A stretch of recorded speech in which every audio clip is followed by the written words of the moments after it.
Now that the FC is back on the road, the next order of business is going to be getting the interior back together and set up.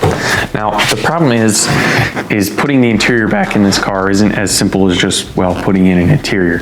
I kind of have to merge the interior of a hatchback with my existing convertible interior. Because of where I welded the roof to the convertible's windshield frame, I don't think that the A-pillar trim and like the headliner and the trim up there is going to really fit at all. So I kind of have to just, unfortunately, just fudge it and see how it's gonna fit. The A-pillar trim on the hatchback actually goes up the A-pillar and then across the top of like the door frame. Obviously the door frame back and the B-pillar trim should be the same because it's just a hatchback roof, but it's really this whole windshield frame that I'm concerned about with the headliner and that. The upper B-pillar trim should fit just fine as that's all the same. With the convertible seatbelt tower and this different like kind of wheel arch structure, I don't have those pieces because I didn't think they were going to work at all. With the upper piece, I'm also going to probably have to notch it around that seatbelt tower thing.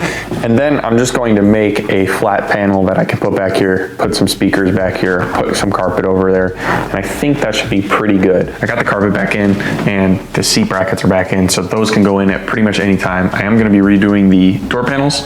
I kind of want to spruce them up and I'm going to match the carpet on the bottom to the black carpet in the car. And so now we're just going to start throwing hatchback pieces at it and hopefully see what we can get in to fit in right with the headliner and the A-pillar trim and stuff like that.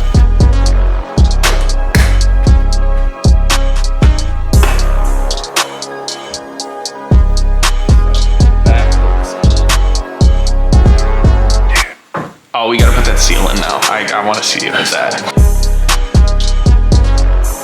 It is. Oh my gosh, dude. Oh, I'm so excited.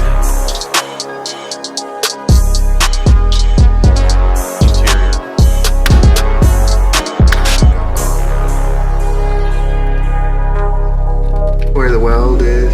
Yeah, there's Gotcha. a clip for it though. But same kind of thing. But why is this?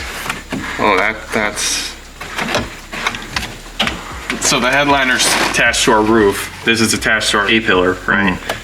And I think we're starting to see the difference in our gap here.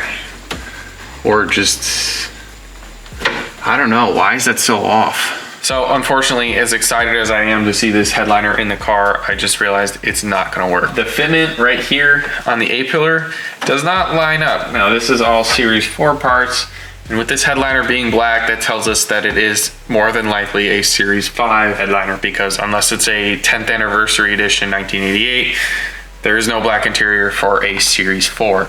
And I totally forgot about Series 5's auto seat belts, and I was unaware that their A-pillars were different, or at least I kind of forgot.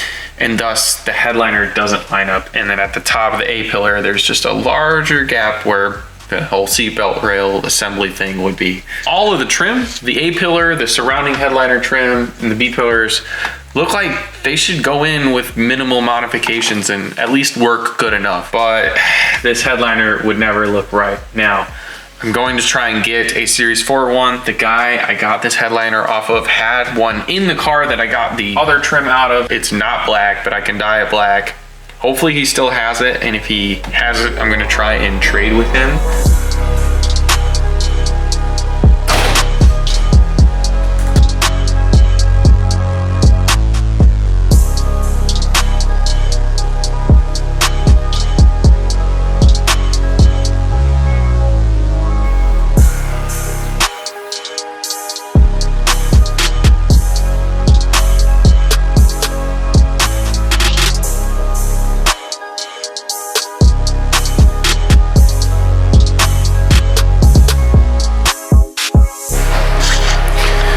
It's gray, but I can fix that, and it's supposed to fit.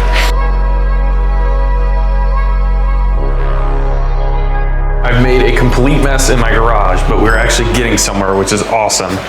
The gray S4 headliner is now black, which I like.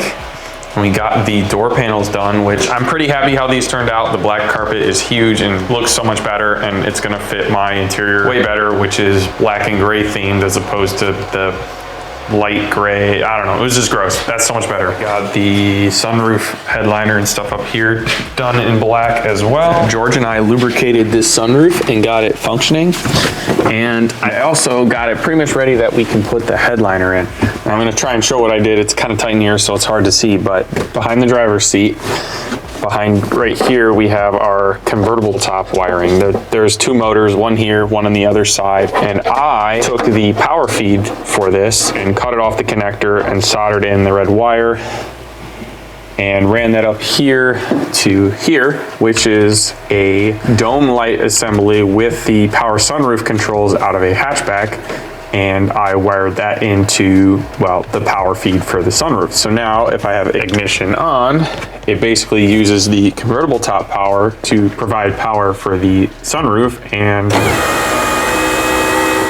we have a functioning sunroof, which is kind of rad, and it uses it. So basically the fuse under the dash for the soft top is now the sunroof fuse. So to me, that's a pretty clean install, and I'm like excited to have all this functioning. And I also, you probably saw, I also plumbed up the drains. Those are gonna be tucked a little bit nicer, and those are going to the convertible top drains. Having a functioning sunroof in an FC, like slick top FCs are extremely rare, at least here in the States. So a lot of them had sunroofs, and it seems like none of them work. They always seize up and break. So I am going to have an RX-7 convertible with a working sunroof. Now that's such a very niche, weird flex, but I'm pretty excited. I'm gonna have interior and a functioning sunroof. It's awesome. I'm really happy with that.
Don't get me wrong, I'm more than excited to get the exterior of this car wet sanded and buffed and actually looking decent.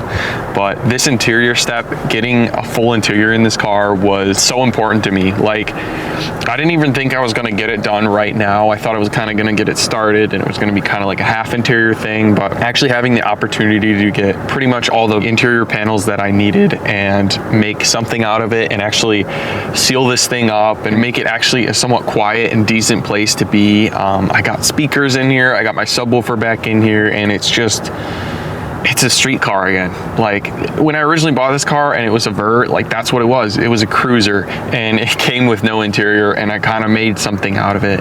And then when I made this a drift car again, and then I did the roof thing, it took a step back and I had to approach it again. I mean, I didn't need a headliner or rear interior for a Vert. I mean, the convertible top just filled all of that. Now being able to fill all that and seeing this thing complete, and also like good, you know, with the black and the gray, I'm very happy with how everything turned out. I mean, between the door cards, the gray stitching on the steering wheel, the gray seats, the checkered mats, it all flows really good.